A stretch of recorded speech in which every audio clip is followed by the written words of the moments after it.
औरतें बकरी हैं, जरा ये वीडियो देखिए आप। एक बकरी होती है, एक मालिक यहाँ पर रह रही होती है, तो मालिक क्या करता है, बकरी को सब सुख सुविधा देता है, भाई हरी घास ले आया, पत्तियां ले आया, और बकरी वहाँ पर रहा करती है। लेकिन बकरी अक्सर शिकायत रहती थी कि मालिक मुझे बाहर क्यों नहीं जाने देता, ये मुझे यहाँ पर सुख सुविधा देता है, बाहर नहीं जाने देता, मैं एक्सप्लोर कर पाती, ना मैं एडवेंचर कर पाती, ना मैं लोगों से मिल पाती, ना मैं जंगल घूम पाती। इस बात से अपने मालिक को पूछती रहती। एक दिन की बात है, मालिक से झगड़ा बैठी मुझे जाने क्यों नहीं देते, तो मालिक बोला कि मैं तुम्हारी हिफाजत के लिए नहीं जाने देता, और ये तुम्हारी सीमा है, इसके बाहर कभी जाना नहीं। बकरी बात मान जाती है। लेकिन कुछ समय के बाद मालिक चला जाता है कहीं पर काम से, मेहमान के यहाँ चला जाता है, तो उसमें पूरा उसका खाली होता है। उसी बीच भेड़िया आता है, बड़ी प्यारी प्यारी मीठी बातें करता है बकरी से, ये देखो तुमको कैसे फंसा दिया, कैसे जान में डाल दिया, अकेले यहाँ पर दुनिया बड़ी हसीन है, सब कुछ देखो, एक्सप्लोर करो, एडवेंचर करो, ये क्या अपने मालिक की बात मान रही हो, ऐसे जिंदगी चलता, जिंदगी एक मिली खूब मजे करो, एंजॉय करो। और बकरी को अपनी मीठी मीठी बातों में फंसा लेता है, और बकरी भी उसके बहकाव में आकर जंगल की तरफ आ जाती है। जब घंघोर जंगल आता है, वही भेड़िया उसको खा जाता है। यही हालत आजकल लोगों के हैं, जो अक्सर मना करते हैं कि मेरा पार्टनर मुझे मना करता है, मेरा बाप मुझे मना करते हैं, और कोई इंसान बाहर आता है मीठी मीठी बातें करते हैं, इस इंसान को लेकर चला जाता है। देखिए समाज आपको खाने के लिए आपको नोचने के लिए बैठा है। जैसे भेड़िया चाहता था कि जैसे ही अपनी सीमा से हिफाजत वाली बाहर आए, मैं उसको नोच दूं, खाना दूं, बर्बाद करूं। ये है आजकल इंसान। तो किसने दी इनको अथॉरिटी, या एक स्त्री को बकरी की तरह ऑब्जेक्टिफाई करने के लिए किसी ने अथॉरिटी नहीं दी, ना किसी के पास अथॉरिटी है कि वो स्त्री को ऑब्जेक्टिफाई करे बकरी की तरह। दूसरी चीज़, वो बताते हैं कि बकरी एक्सप्लोर करना चाहती है, ये करना चाहती है। सर स्त्री बकरी नहीं है, उसके पास स्वयं डिसीजन लेने की क्षमता है। एक कोई भी इंसान जो 18 साल से ऊपर का है, उसके पास सोचने समझने की क्षमता है, एक नॉर्मल इंसान के पास है।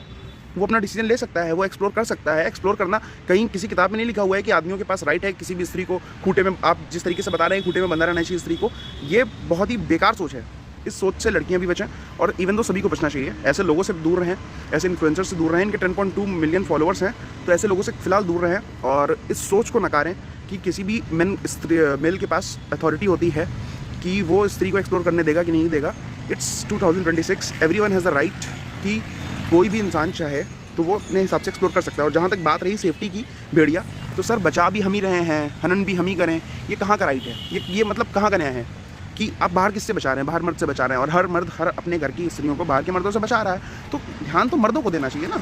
वो जो बता रहे थे बकरी लाए थे, पहली बात तो कोई स्त्री का मालिक नहीं है। जो अथॉरिटी आपने दी है किसी भी पुरुष को, वो सबसे बड़ी बात है, मैं उसको नकारता हूँ, और सभी को नकारना चाहिए। इवन दो वो चीज़ बहुत गलत है। दूसरी चीज़, जो भेड़िया है, वो भेड़िया आपने बुरे लोगों को बताया, कोई नहीं, तो ये चीज़ आदमियों को ध्यान रखनी चाहिए, ठीक है। और बेसिक सेफ्टी है, उस पर अपडेट दीजिए। घर में बंद रखने से कोई चेंज नहीं आने वाला है। हमको ध्यान देना चाहिए सोसाइटी कैसे चेंज हो सकती है। ये ध्यान नहीं देना चाहिए कि जो ऑलरेडी बहुत परेशान है उनको और परेशान करके घर में लॉक कर दिया जाए। इस चीज़ से कोई सोल्यूशन नहीं निकलने वाला है। आई होप आप सबको समझ में आया होगा। Thank you.